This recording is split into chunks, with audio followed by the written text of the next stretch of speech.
Hello वांगसन fan, आपका स्वागत है मेरे चैनल पे। और आज सबसे पहले तो मैं एक अपने वांगसन फ़ैन को धन्यवाद करना चाहूँगी जिन्होंने मेरे को कमेंट करा और मुझे भी मोटिवेटेड फील हुआ। और प्लीज़ सब लोग आप कमेंट करा करो जिससे मुझे और मोटिवेटेड फील हो और मैं और वीडियो डाल सकूँ। आपका एक बार फिर से धन्यवाद, आपने जो मेरे को नेक्स्ट पार्ट के लिए बोला। चलो अब आगे शुरू करते हैं। जैसे कि हमने पिछले पार्ट में देखा था कि हमारे वांगसन कपल ने एक दूसरे को अपना लव कन्फेस कर दिया था और वो अपना क्वालिटी टाइम कैसे एक्सपेंड कर रहे थे। हमने देखा था कि कैसे होएंग सैरन ने और मैंग्याओ ने एक इविल प्लान बनाया था विंग के खिलाफ। चलो अब आगे शुरू करते हैं। अब हमें नेक्स्ट मॉर्निंग का सीन दिखाया जाता है कि जितने भी सारे छोटे और बड़े बच्चे क्लैन के गए हुए थे वो यनायरन का टुकड़ा लेने, वो वापस अपने गुसु लैंड सेक्ट में ही आ गए, क्योंकि गुसु लैंड सेक्ट में ही अभी सारे क्लैन के मेंबर्स। हमें मीटिंग हॉल का सीन दिखाया जाता है। वहाँ पे जो लैंड क्लैन से लैंसिचन और लानवांजी वो दोनों ही जन आयरन के जो बॉक्स थे उनको सामने रखते हैं सभी क्लैन मेंबर्स के सामने। हम देखते हैं कि जैसे वो दोनों डिब्बे अपने एक साथ आए थे और तीसरा डिब्बा भी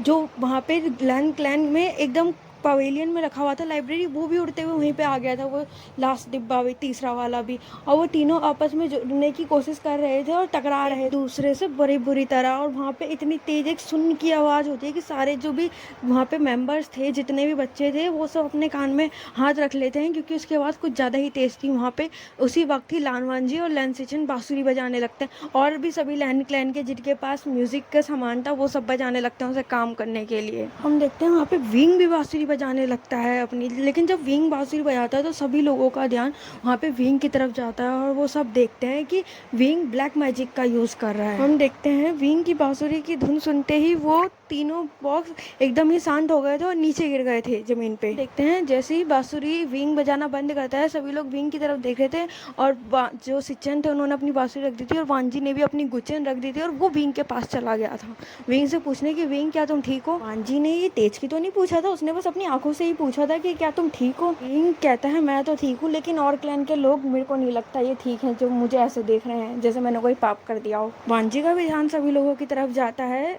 और वो देखता है कि सभी लोग विंग को एकदम नफरत की नजर से देख रहे हैं। लैंचरन विंग से चिल्लाते हुए पूछते हैं कि तुम ये ब्लैक मैजिक का यूज कैसे कर रहे हो। विंग लैंचरन को वो करते हुए बोलता है कि मेरे फादर एक ब्लैक मैजिशियन थे तो मेरे पास भी ब्लैक कल्टीवेशन पावर है। लैंचरन विंग को दाद ही रहे थे, लेकिन वैन क्लैन का ध्यान सारा का सारा विंग की बांसुरी पे था, क्योंकि विंग की बांसुरी एक डार्क मैजिक की वाइब दे रही थी, क्योंकि वो कुछ ज़्यादा ही रिसेंटफुल एनर्जी वो निकाल रही थी अपने अंदर से। और वैन क्लैन चाहता था कि वो बांसुरी कैसे भी करके उन्हें मिल जाए। वैन रहान विंग से पूछता है कि तुम्हारे पास ये बांसुरी कहाँ से आई, ये बांसुरी में तो कितनी ज़्यादा रिसेंटफुल एनर्जी है। जब सभी लोग वहाँ पे वैन रहान की बातें सुनते हैं तो सभी का ध्यान विंग की बांसुरी के ऊपर जाता है, जो देखते हैं कि विंग की बांसुरी में से काफ़ी ज़्यादा काले रंग का धुआं निकल रहा था। वांजी का भी ध्यान विंग की बांसुरी पे जाता है और वांजी विंग की तरफ एक कंसर्न टाइप से देखता है। विंग वांजी की आंखों का कंसर्न समझ जाता है और वो कहता है कि ये बांसुरी मेरे फादर ने मुझे दी थी और ये हेल्थ पावर से बनी हुई, तभी इसमें बहुत ज़्यादा रिसेंटफुल एनर्जी है। ये हेल्थ पावर का नाम सुनते ही वहाँ पे सभी लोग शॉक्ड हो जाते हैं और सोचते हैं कि विंग के पास ये पावर कहाँ से आई। कुछ लोग इससे जेलस हो रहे थे जो वैन क्लैन वाले थे काफ़ी ज़्यादा, क्योंकि वो लोग ब्लैक पावर यूज़ करते थे और वो चाहते थे कि अब ये बांसुरी सिर्फ उन्हीं की हो।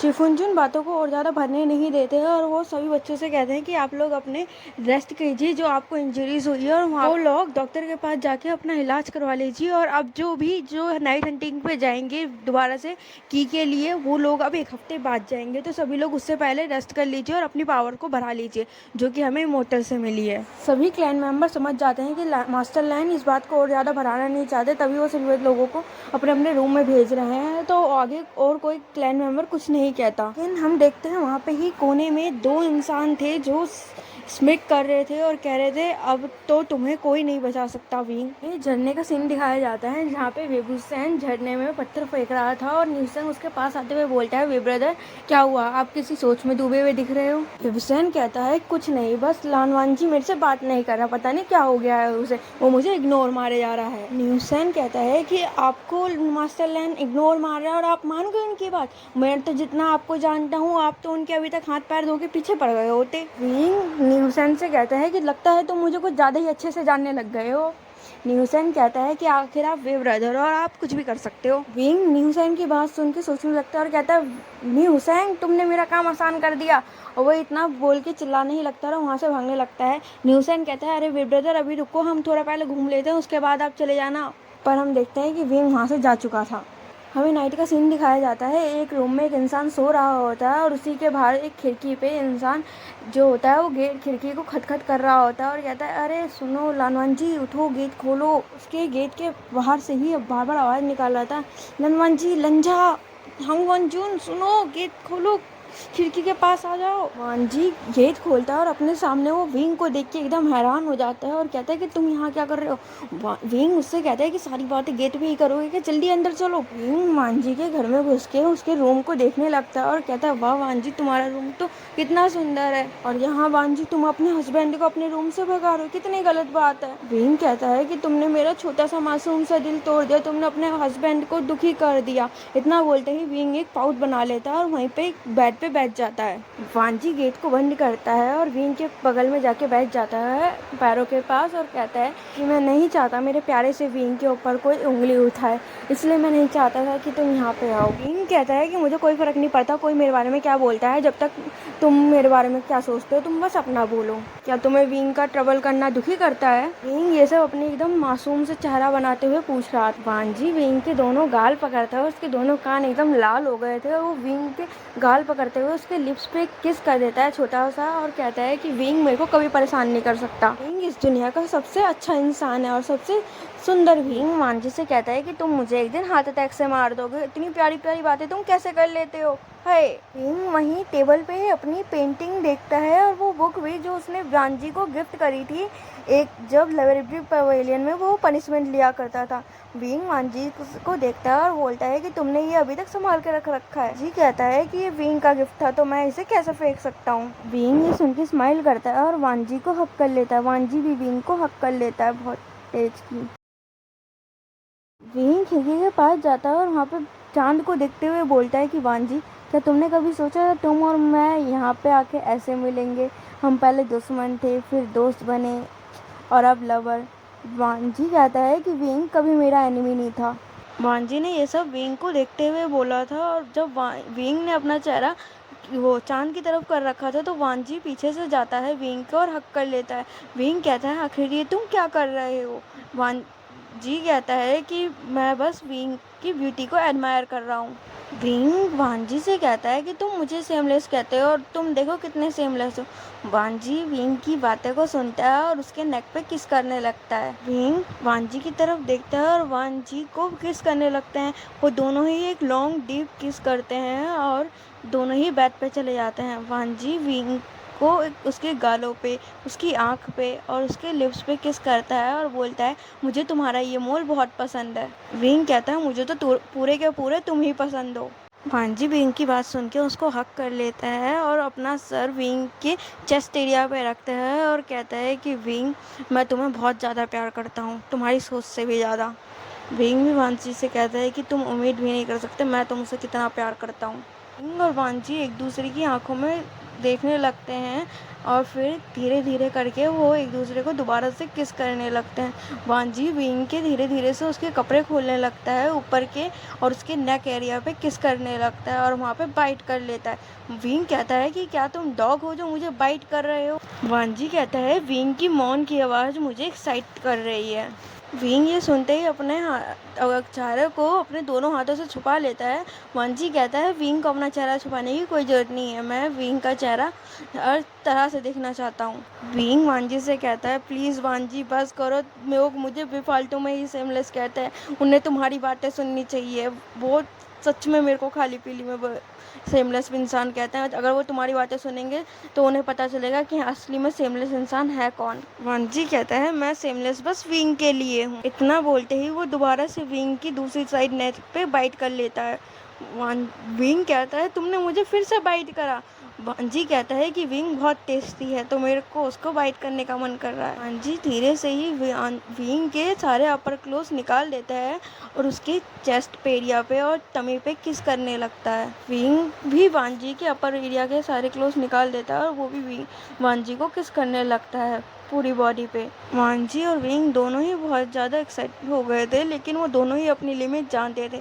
वांजी विंग को हक कर लेता है और बोलता है, विंग तुम मुझे छोड़ के कभी मत जाना। विंग भी वांजी से कहता है, कभी भी नहीं। और वांजी दोनों ही एक दूसरे को हक करके काफ़ी देर तक बेड पे लेते रहते हैं।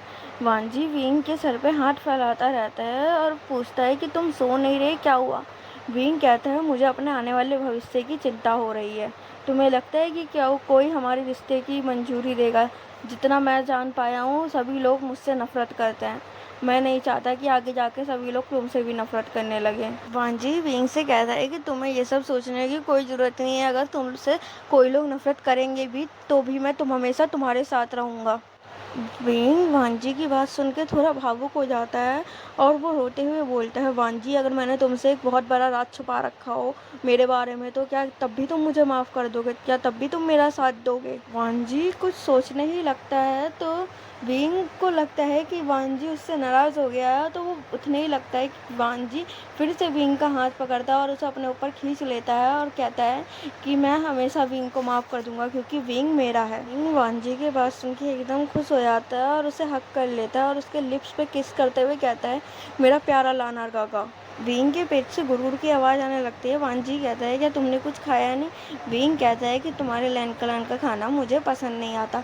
वांजी कहता है, 2 मिनट रुको। वांजी जाता है किचन में और कुछ बना के लाता है। विंग कहता है कि तुम कहाँ गए थे? वांजी जब वापस आता है तो विंग को एक खुशबू सी आती है और वो वांजी के पास जाते हुए बोलता है, आखिर तुम ये क्या लाए हो? वांजी कहता है, विंग के लिए फूड। विंग जब उस फूड को देखता है और वो एकदम खुश हो जाता है और कहता है कि तुम्हें कैसे पता चला मुझे तीखा खाना पसंद है? ये तो सिर्फ जान चैंग और न्यूसेंग ही जानते थे और कोई नहीं जानता। विंग एक तिरछी से स्माइल करते हुए कहता है कि क्या तुम हमेशा मेरी बातें सुना करते थे? वांजी के कान लाल हो जाते हैं और वो कहता है कि सेमलेस। विंग कहता है, मैंने कुछ पूछ लिया तो मैं सेमलेस हो गया। उसके बाद विंग खाना एंजॉय करने लगता है और कहता है, वाह वांजी तुम्हारे हाथ में तो जादू है एकदम। विंग कहता है, मुझे तो खाना बनाना ही नहीं आता। हम देखते हैं ये सब जितना भी कुछ वांजी के कमरे में हो रहा था, ये बाहर से कोई और भी नोटिस कर रहा था। हम थोड़ी देर बाद का सीन देखते हैं। कमरे के अंदर हम देखते हैं कि एक सोल वापस से आ गई है और वो और कोई सी का कमरा नहीं, वो हुआंग सेरन का कमरा था। जो सोल वहाँ पे वांजी के कमरे में देख रही थी, वो हुआंग सेरन ने ही भेजी थी देखने के लिए आखिर विंग कहाँ गया है इतनी रात को, क्योंकि हुआंग सेरन हमेशा विंग के ऊपर नज़र रखा करता था अपनी सोल की मदद से। जब वांजी के रूम में उसने विंग को ऐसे देखा था कि वो कैसे वांजी और विंग एक दूसरे को किस कर रहे हैं और एक दूसरे में इंगेज हैं, तो हुआंग सेरन को बहुत तेज गुस्सा आ गया था और वो कहता है, वांजी मैं तुम्हें छोड़ूंगा नहीं। तुम्हारी हिम्मत भी कैसे हुई जो चीज़ मेरी है उसे अपना बनाने की कोशिश करने की? देख लेना वांजी, अब तुम बहुत पछताने वाले हो। वो जाता है मंग्यो के पास और कहता है कि आखिर तो हम अपना प्लान कब स्टार्ट करने वाले हैं? वो कहता है, जल्द ही हम अपना प्लान चालू कर देंगे अब थोड़े दिनों में, क्योंकि ग्रैंड मुतलवासन सेरन भी आने ही वाली है और उसी दिन हम विंग का सफाया कर देंगे और लान वांजी का भी। यही हुआंग सेरन वहाँ से चला जाता है और अपने मन में सोचता है, विंग अगर तुम मेरे नहीं हो सकते तो मैं तुम्हें किसी का भी नहीं होने दूंगा। तुमने मुझे मना करने की कोशिश करी ना, अब मैं तुम्हारी बॉडी का सिर्फ यूज़ करूँगा और तुम्हें सबके सामने थ्रो कर दूंगा। पहले तो तुम्हें अपनी वाइफ बनाना चाहता था, लेकिन तुम वाइफ बनने के लायक ही नहीं हो। ना बोलते ही हुआंग सेरन अपने रूम में सो जाता है और हमें नेक्स्ट मॉर्निंग का सीन दिखाया जाता है कि सभी लोग गुजुलैंड सेक्ट के मीटिंग हॉल में जाते हैं और अपनी तैयारी को शुरू करने लगते हैं। जो भी जिसको चोट लगी थी वो अपनी चोटों को ठीक कराता है और कुछ जो लोग अपने पावर्स को सही से यूज़ नहीं कर पा रहे थे वो ग्राउंड जाके अपनी पावर को स्ट्रॉन्ग करने की कोशिश करने लगते हैं। जैसे 2-3 दिन बीतते ही जा रहे थे, वांजी और विंग की नज़दीकियाँ भी बढ़ती ही जा रही थी। अब वो जहाँ मिलते थे वहीं पे एक दूसरे को फ्लाइंग किस करना, अगर वो सामने से मिलते थे या अकेले में कहीं मिलते थे तो वो एक दूसरे को किस करते थे, हक करते थे और मतलब काफ़ी सारी बातें करते थे। लेकिन ये तो वांसियन की बातें ही हो रही थी, लेकिन दूसरी तरफ एक अफवाह भी फैलती जा रही थी कि कोई की को चुराने की कोशिश कर रहा है। वांजी और विंग के भी कानों में ये बात आती है कि कोई की को चुराने की कोशिश करता है, लेकिन वांजी और विंग उस पर ज़्यादा गौर नहीं करते। लेकिन वो सिर्फ ये देखते हैं कि आखिर विंग को चुराने की कोशिश कर कौन रहा है और उस पर और निगरानी बढ़ा देते हैं। विंग जानता था कि वो फ्यूचर को देख के इसका रोक सकता है, लेकिन वो अपने लिए कभी भी फ्यूचर का यूज़ नहीं कर सकता। विंग जानता था कुछ ना कुछ तो बुरा होने ही वाला है फ्यूचर में, लेकिन वो कुछ नहीं कर सकता था सिर्फ वेट करने के अलावा। ऐसे ही एक और दिन बीत जाता है और हमें नेक्स्ट डे का सीन दिखाया जाता है कि आज वाला दिन था जिस दिन पूरे 1 साल कंप्लीट हो गए थे सभी बच्चों को घुसी लैंड सेक्ट में, और आज के दिन ही हेवन के लिए सभी बच्चों को पतंग छोड़नी थी। वांजी और विंग एक दूसरे के पेयर बनते हैं उस पतंग छोड़ने में। वांजी एक विश लिखता है और वो विश हेवन की तरफ जाती है और वहाँ पे हेवन में एक भूचाल सा आ जाता है उस विश को पढ़ते ही। चलो आखिर जान लेते हैं हेवन में आखिर भूचाल क्यों आ गया उस चिट्ठी को पढ़ते ही। हमें दिखाया जाता है हेवन का सीन जहाँ वहाँ पे सभी बच्चों के लेटर आए थे। जब हेवन में सारे लेटर पढ़े जा रहे थे तो वहाँ पे वांजी का भी लेटर आता है और वांजी का लेटर में लिखा होता है कि मैं अपने जीवन साथी के साथ हर जन्म साथ रहना चाहता हूँ उसी के। मैं अपने जितने भी ज़िंदगी जीना चाहता हूँ सिर्फ उसी के साथ चाहता हूँ। अपनी हर खुशी और गम में उसका भागीदार बनना चाहता हूँ, उसके सारे कष्टों को उठाना चाहता हूँ। किंग ने अपनी विश में लिख रखा था कि मैं हमेशा ही अपने हस्बैंड के साथ रहना चाहता हूँ और उसे कभी भी नहीं छोड़ना चाहता। उसके लिए मैं उसकी ढाल बनना चाहता हूँ। जब गॉड ने ये लेटर पढ़ा तो उन्होंने उनकी विश को ग्रांट कर दिया कि उनको लगा ये विश किसी दो प्यार करने वालों ने ही मांगी है तो ये इनकी इच्छा पूरी करना उनका भाग्य है। लेकिन जब वो उस इच्छा को पूरी कर देते हैं तभी वहाँ पे एक भविष्यवाणी होती है, कहती है कि गॉड ऑफ वार को अपना जीवन साथी मिल चुका है। ये सुनते ही वहाँ पे सब शॉक्ड हो जाते हैं। तो और वहाँ के जो किंग होते हैं वो कहते हैं आखिर जिंग सैरन कहाँ पे है और ये गॉड ऑफ वार को कब अपना लाइफ पार्टनर मिल गया और ये हमें क्यों नहीं पता है। वहाँ पे से तभी हुआचेंग जो होता है सियानले वो आते हैं सामने और कहते हैं कि जो गॉड ऑफ वार हैं वो धरती पे गए हुए हैं और शायद से जो लेटर आपने अभी पढ़ा है वो उन्हीं का था। ये सुनते ही गॉड ऑफ वार की अर्थ पे चले गए हैं। ये सुनते ही किंग वहाँ पे हैरान हो जाते हैं और कहते हैं मतलब मैंने उनकी विश पूरी कर दी। किंग सियानले से कहते हैं आखिर अगर तुम्हें ये बात पता थी तो तुमने मुझे बताया क्यों नहीं पहले ही कि गॉड ऑफ वार अर्थ पे चले गए हैं। हमें उन्हें जल्द से जल्द बुलाना होगा यहाँ पे क्योंकि हम नहीं जानते अगर उनकी पावर किसी और के हाथों में चली गई तो क्या हाल होगा। वहाँ पे जो और भी मिनिस्टर थे वो भी ये सुन के शॉक्ड हो गए थे कि गॉड ऑफ वार को अपना पार्टनर मिल चुका है और कुछ लोग दुखी हो गए थे क्योंकि सभी लोग चाहते थे कि गॉड ऑफ वार की शादी उनके बच्चों से हो जिससे उनका फ्यूचर और बेहतर बन जाए। क्योंकि गॉड ऑफ वार की पावर वहाँ पे सब जानते थे कि गॉड ऑफ वार को जो पावर मिली है खुद एकदम जो ग्रेट गॉड होते हैं उनसे मिली हुई है। ग्रेट गॉड ऑफ वार की पावर तो यहाँ पे जो किंग है उनसे भी बहुत ज़्यादा शक्तिशाली है। वहाँ पे जिनसे उनकी शादी होने वाली थी जो गॉड ऑफ वार को लोग पसंद करते थे कुछ लड़कियाँ वगैरह, वो सोचते हैं कि हम उस इंसान को कभी भी गॉड ऑफ वार का नहीं बनने देंगे। आखिर उसमें ऐसा क्या है जो हमें नहीं है, हम तो हेवन से हेवन की परियां हैं, हम उस इंसान को छोड़ेंगे नहीं। ये सोचते ही वो लोग सोचते हैं कि हम जल्दी ही वापस जाएंगे। जितने भी मिनिस्टर थे सारे किंग के सामने बो डाउन हो जाते हैं और कहते हैं आपको गॉड ऑफ वार को बुला लेना चाहिए क्योंकि वो सब अपने मन में सोच रहे थे कि हम किसी मोटल को तो अपने ऊपर नहीं बैठने देंगे, कोई मोटल हमारे ऊपर राजा नहीं बन सकता। उन सब के मन में यही था कि अगर कोई अर्थ से इंसान आएगा तो वो उनके ऊपर राज करेगा, वो कभी नहीं चाहते ये लोग। दिखाया जाता है 1 हफ्ते पूरे हो गए थे और आज दोबारा से सारे जो भी छोटे बच्चे और बड़े बच्चे थे वो की तलाश में गए थे। अब बस एक ही की रह रही थी और वो उसी की को ढूंढने गए। हमें दिखाया जाता है सभी लोग एक हेल की जो गेट होता है उधर की तरफ जा रहे थे क्योंकि तीसरी जो चौथी की थी वो वहीं पे थी और वांजी और विंग एक दूसरे में ही लगे हुए थे। इस बार वांजी और विंग एक दूसरे से बातें कर रहे थे और नी हुसैन भी उन्हीं के साथ ही था और ये देख के कोई इंसान जो पीछे थे वो जल रहे थे। उसमें से एक इंसान अपने मन में सोचता है बस आज की बात हो रहा है विंग, कल से तो तुम हमारे हो जाओगे। इस बार हमारे को पता चलता है कि ह्वाइंग सैरन भी गया हुआ था और उसको सभी लोग ज़्यादा ही तवज्जो दे रहे थे। सबको यही लग रहा था कि वो ग्रैंड इमोर्टल बाउसन सैरन का बेटा है और उसी ने सबको पावर्स दी है तो उसी का सभी लोग जय जयकार करने चाहिए। तो उसे सभी लोग अपने साथ आगे लेके चल रहे थे एक महाराजा की तरह।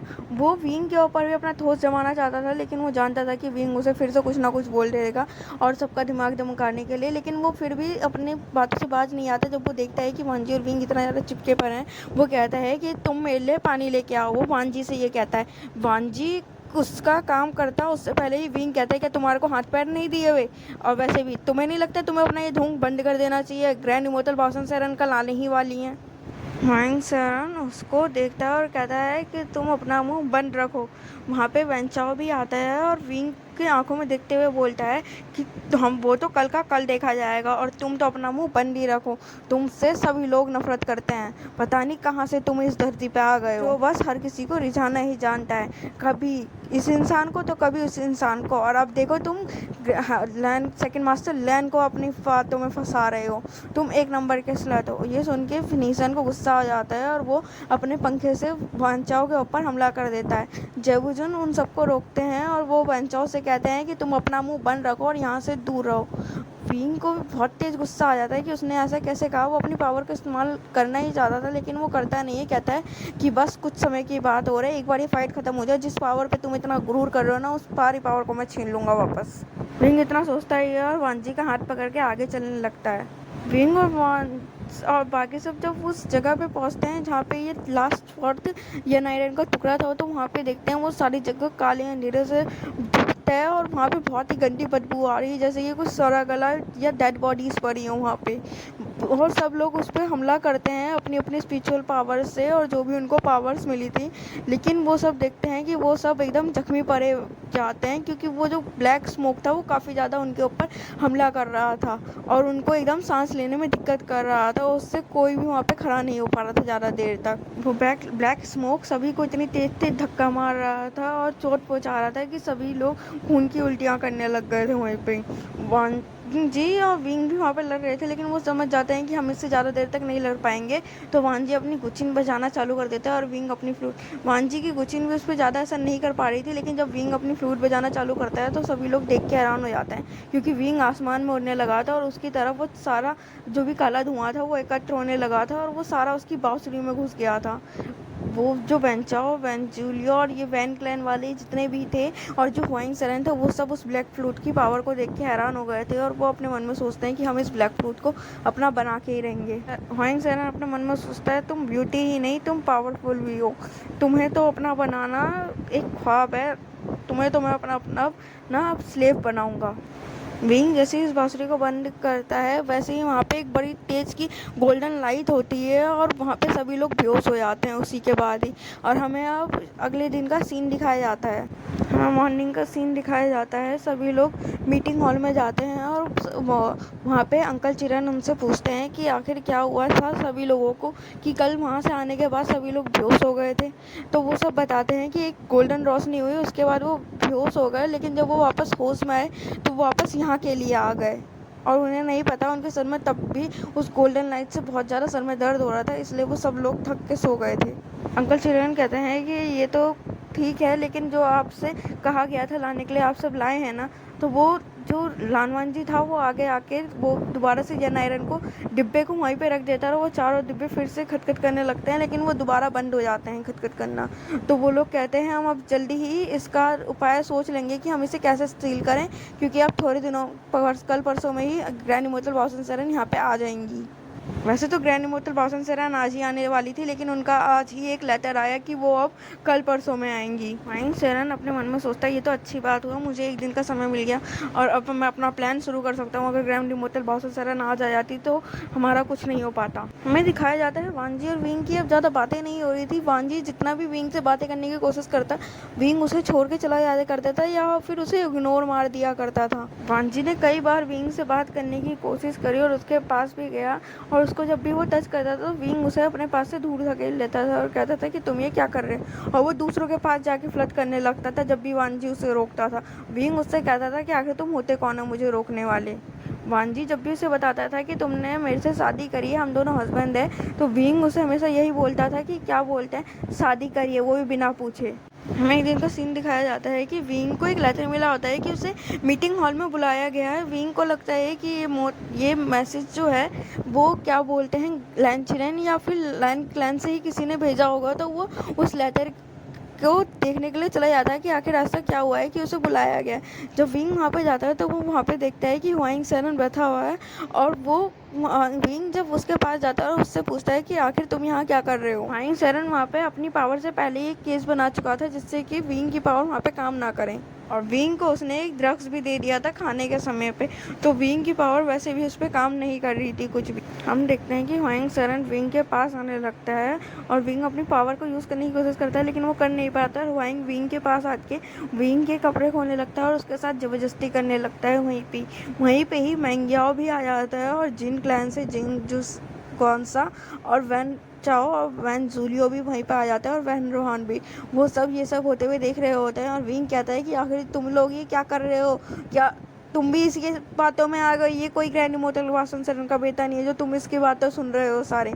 वो सब कहते हैं कि तुम्हें क्या लगता है हम इसकी बातें सुन रहे हैं, हम बस वो तुम्हारी बांसुरी चाहते हैं, और तुम्हें क्या लगता है हम तुम्हारा साथ देंगे तुम जैसे स्लट का जो हर किसी के पीछे मुंह मारता फिरता है। हाँ जी, ह्वाइंग से कहता है कि मेरा हाथ छोड़ो, मेरे को छोड़ो, तुम मेरे साथ ऐसा क्यों कर रहे हो। ह्वाइंग सेरन विंग के ऊपर के कपड़े पहले ही उतार चुका होता है, लेकिन वो जैसे ही और कुछ उसके साथ करने जाता है उधर का गेट खुलता है और वहाँ पे जो वांजी और बाकी सारे क्लैन के मेंबर भी आ जाते हैं अंदर को, और वो देखते हैं कि अंदर ही क्या चल रहा है। अंदर आ जाते हैं तो ह्वाइंग सेरन कहता है कि मैंने और हम जो वैन क्लैन है हम सब ने देखा कि ये विंग जो था यहाँ पे ब्लैक मैजिक को चुराने आ रहा था, और हम जब इसे कन्फ्रंट करा तो ये यहाँ पे हम पे अपने पावर्स का यूज़ करने लगा और हमें रिझाने लगा। नेक्स्ट पार्ट हम नेक्स्ट वीडियो में देखेंगे। हम नेक्स्ट वीडियो में जानेंगे कि आखिर ऐसा क्या होगा कि विंग को क्या पनिशमेंट दी जाएगी सबके सामने, और वांजी का क्या हाल होगा और वांजी कैसे स्टैंड लेगा विंग के लिए। वैसे जो ये स्टोरी है अब 2 दिन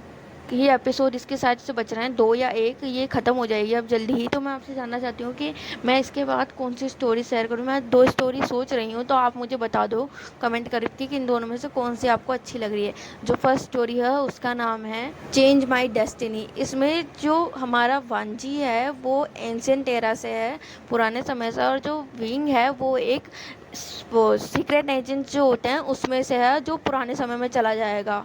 और ये एक टाइम ट्रेवल स्टोरी है जिसमें आपको क्या बोलते हैं फाइटिंग सीन और मस्त कॉमेडी बहुत सारी चीज़ें इसमें दिखी। और जो मैं सेकंड वो सोच रही हूँ उसमें है वो एक सीक्रेट स्टोरी है, वो काफ़ी सारी मिस्ट्री से बनी हुई है। उसमें जो है हमारा जो विंग होगा वो एक अगली ब्यूटी होगा, जो वांजी होगा वो एक ओल्ड मैन होगा, ये ऐसा रूमर होगा। और वहाँ पे एक सीक्रेट ब्यूटी इसलिए क्योंकि उस एरिया में एक ऐसा आइडल होगा जिसके सभी लोग दीवाने, लेकिन उसे आज तक किसी ने फेस टू फेस नहीं देखा, सभी ने सिर्फ उसकी फ़ोटो एल्बम ऐसे ही देखा है। हर कोई उसका दीवाना है लेकिन कोई भी आज तक उससे मिल नहीं पाया क्योंकि वो आज तक किसी से नहीं मिला जाके। आप इन दोनों में से ही बता देना कि आपको कौन सी स्टोरी सुननी है, और प्लीज़ यार कमेंट कर दिया करो जिससे मुझे भी थोड़ा मोटिवेशन फील हो। अगर आपको ये वीडियो अच्छी लगी हो तो इसे लाइक करो और सब्सक्राइब करो और कमेंट तो ज़रूरी करो, और मेरे को ज़रूर बता देना आपको इन दोनों में से कौन सी अच्छी लगी, वरना मैं तो एक एक करके दोनों सुनाऊंगी।